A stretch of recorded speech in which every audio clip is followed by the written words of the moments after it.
इस वक्त की सबसे बड़ी खबर व्हाइट हाउस में ट्रम्प का ग्रैंड बॉलरूम, एक ऐतिहासिक बदलाव।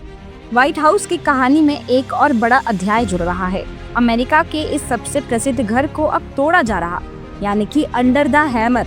ये कोई छोटी मोटी मरम्मत नहीं, बल्कि ढांचे में बड़ा बदलाव है। डेमोलिशन क्रू ने काम शुरू कर दिया है। तोड़ा जा रहा हिस्सा ईस्ट विंग का एक भाग है। ये सब राष्ट्रपति ट्रम्प के एक ग्रैंड बॉलरूम बनने की योजना का हिस्सा है। जी हाँ, आपको बता दें कि ये प्रोजेक्ट पूरे देश भर में लोगों के लिए एक क्यूरियोसिटी पैदा कर रहा। साथ ही इस प्रोजेक्ट ने कंट्रोवर्सी भी खड़ी कर दी है, पर व्हाइट हाउस के अंदर इस मामले पर खामोशी छाई हुई है। जी हाँ, हैवी मशीनरी का शोर अब साउथ लॉन में गूंज रहा। ये 80 से अधिक वर्षों में व्हाइट हाउस कॉम्प्लेक्स में हो रहा सबसे महत्वपूर्ण ढांचागत परिवर्तन, यानी कि स्ट्रक्चरल चेंज है। ईस्ट विंग का फेसेड निशाने पर है। ये वो जगह थी जो दशकों तक मेन विजिटर्स एंट्रेंस रही है। यहीं पर प्रथम महिला के कार्यालय यानी कि फर्स्ट लेडीज ऑफिसेज भी थे। इस विध्वंस का लक्ष्य 90,000 वर्ग फुट का एक विशाल बॉलरूम एनेक्स बनाना है। इस नए बॉलरूम में लगभग 700 मेहमान को बिठाया जा सकेगा। ट्रम्प चाहते थे कि स्टेट डिनर और बड़े आयोजनों के लिए एक बड़ा बॉलरूम हो।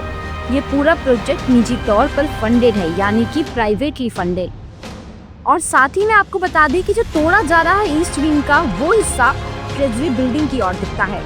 इस हिस्से को 1902 में पूरा किया गया था। इसने अमेरिकन डिप्लोमेसी, स्वागत समारोह और सेकेंड वर्ल्ड वॉर के दौरान रेड क्रॉस गतिविधियों को देखा है। रिपोर्ट्स के अनुसार फिलहाल कर्मचारियों को अंदर की तस्वीरें साझा न करने के लिए कहा गया।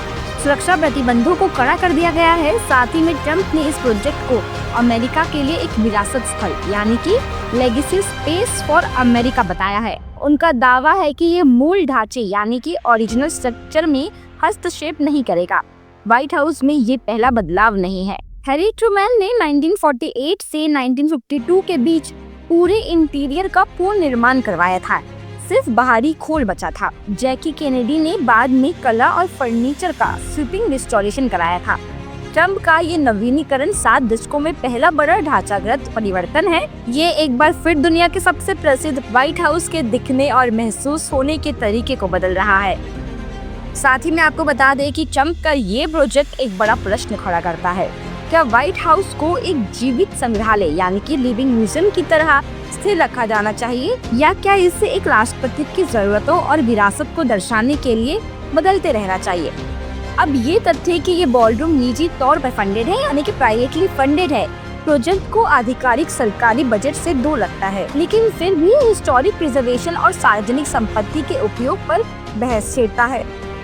साथ ही में निर्माण स्थल पर कर्मचारियों के लिए तस्वीरें साझा न करने का निर्देश और सुरक्षा में आई सख्ती ये दर्शाती है कि व्हाइट हाउस इस बड़े बदलाव को लेकर हाईली सिक्रेटिव रहना चाहता है। हैरी ट्रूमैन और जैकी केनेडी के बाद ये 7 दशकों में पहला बड़ा स्ट्रक्चरल परिवर्तन है, जो आने वाली पीढ़ियों के लिए व्हाइट हाउस की रूपरेखा को बदल देगा।